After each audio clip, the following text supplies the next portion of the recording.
So, Stephanie, I hear you whenever you go into these offices. One of the things that you tell them is that this bad legislation hurts people. You know that on a really personal basis. Can you talk about that? For the first time this year, what I've actually seen people saying is that this is a genocide happening. And when I first heard those words this year, I was like taken back. I was like, this isn't a genocide. But I'm starting to see it really is. They are calling for my extinction. They are calling for me to not be present and alive at all anymore as a transgender woman. If these bills passed, I don't know what I'm going to do because I wouldn't want to be alive. I am strong and I would keep fighting and I would work to make a change, but I don't know how I could do that. And it does get hard every year. So, along with the bills themselves, is there a harmful effect that you see in terms of how it affects society?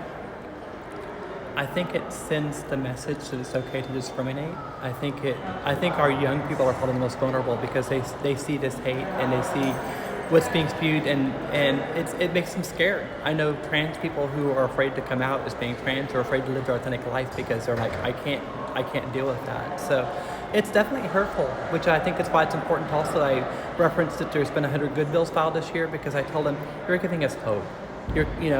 This is Texas. They're not going to go anywhere tomorrow. They're probably not even going to get committee hearings this year. But the fact that you're filing them is like, hey, Texas is not a lost cause. And for years, that's what we were told is we are a lost cause.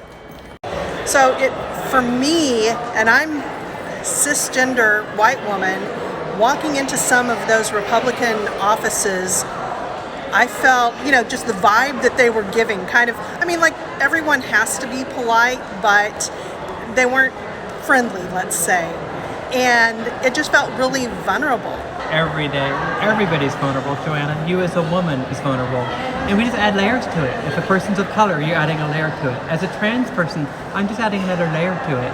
So every day when I walk around, I have to keep an eye out for where I'm at and what am I doing and am I being safe?